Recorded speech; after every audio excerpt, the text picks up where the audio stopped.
stand in terms of my notoriety, stagnant progress, and post-traumatized notions of self.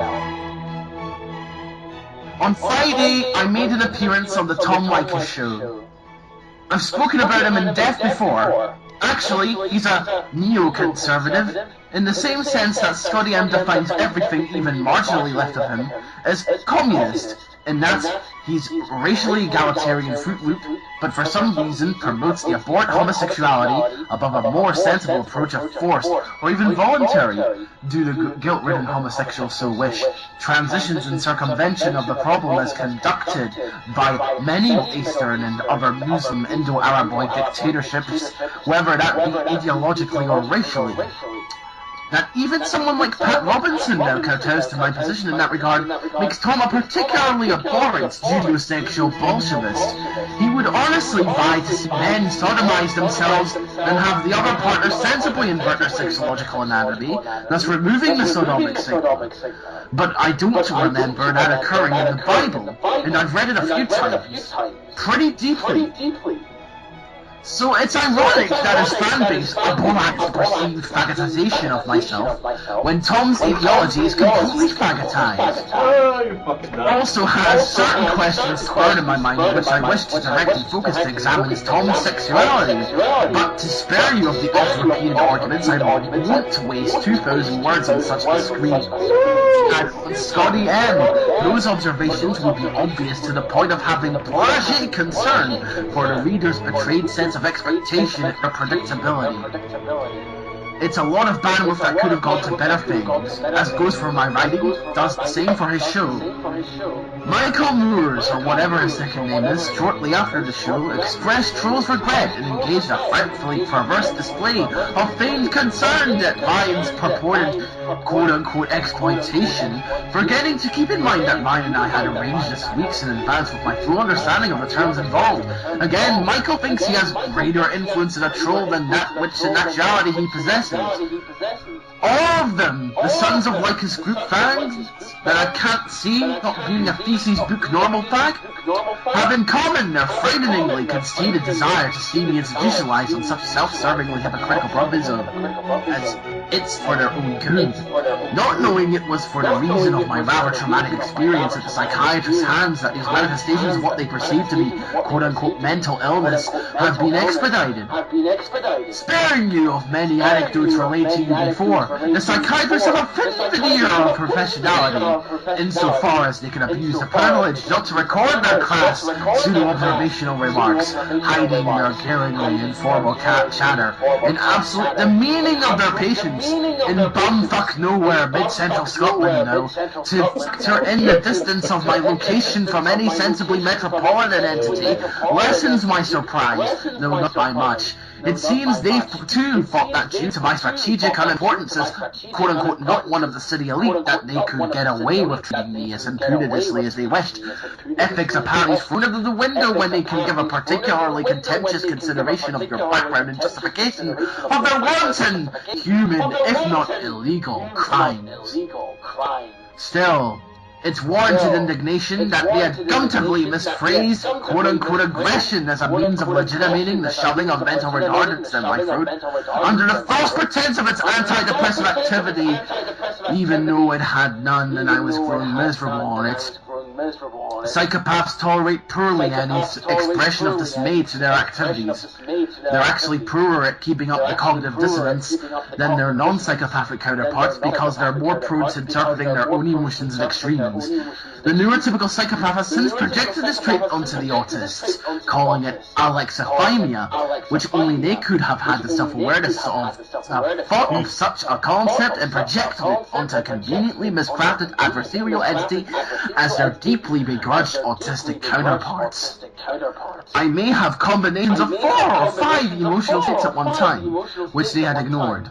They wanted to transfer their primal states of negroidic anger and negroidic brutality onto someone of truly racially aristocratic status, as I'm sure they were all Kelso-Negroid, a pseudo-white North African, quote-unquote picto-bifrionic race, which my parts love blood would usurp any day, so as to mischaracterize them in a a way that was clinically justifiable for the ends of my intoxication.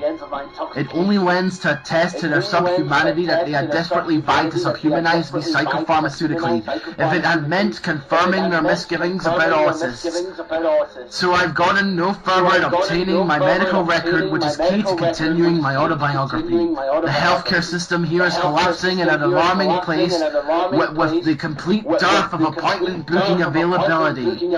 Also, they appear to ration it now in a semi-hierarchical rank system based on occupation, a sort of North Korean-style assignment of Songbun, if you will. My familial lineage has no songbun in the eyes of the Scottish establishment, so I'm duly fucked. Then it should be no wonder why I plan to emigrate. This will be emotionally difficult for me. I do honestly feel betrayed by my homeland of my birth when I had done nothing wrong for the exception of existing. I could dismiss it as quote-unquote no biggie, but I was treated in such a way that indignance became a misreporting of me being a violent mongoloid, as they so purport, with next to no evidence by corrupt medical healthcare authorities.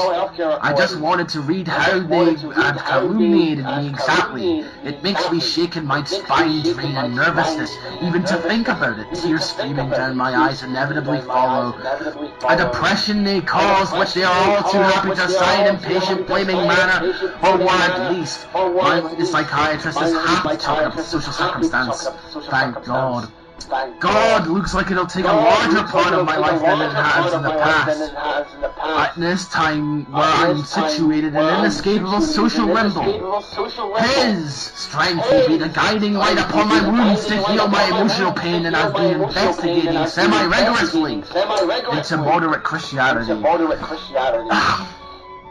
There are several questions about the nature of being trans that are semi-addressed by it, even if it's not explicitly addressed above of one tiny and vague verse about cross-dressing. The first and obvious one is about it being wrong or quote-unquote sinful to lie. Look into it. I've now chalked it up that lying in this context means to knowingly lie. If you're truly convincing yourself, saying you're identitarianistically something when biologically not, so is there rooted in us not a lie. Sodomous connotations can still occur not only in the pre-operative process, but thereafter based on what it is they actually graft, especially in the event your anatomy doesn't suffice in length. This is less easy to argue against. The question of biological essentiality is well deeply ingrained into the definition of sodomous activity. It's not as if one material being slightly patched up with another, that is rectal with scrotal, quote-unquote neutralizes it either, given the Levitical rule about preventing the mixture of cloth, which I assume applies to other materials also, including biological. Lastly, no actual suicide occurs, and many of the true trans thankfully are weeded out because rather than in spite of this process, and that the fakes perish due to their lack of conviction and their use of this as depression alleviation mechanism. Legally, it does count after post-operative procedures have been fully commenced, and one no longer goes by their original identity. You've essentially killed your quote-unquote self, as others had perceived you hitherto. If the first question's answer holds in its affirmation for it, biology is the wrong kind of thing from which identity should emerge. Substantialism can be argued as part of God's design. A conviction of oneself in contradiction from the substance which you emerge can easily be described as a divine text by him. Having already gained notoriety for my well-justified position on race, I'm probably going to anger a lot of Christians for even entertaining such sophistical and honestly, why do you think I named myself this? Abstrusions. Isn't that just unfortunate?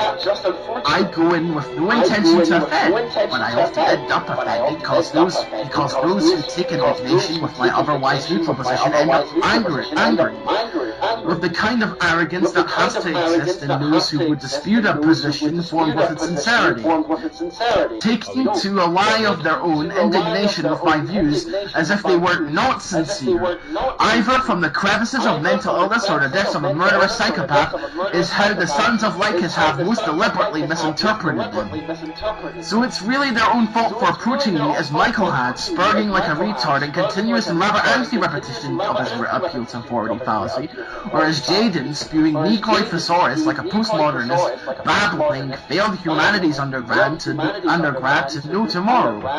Written by Sophie Dempsey.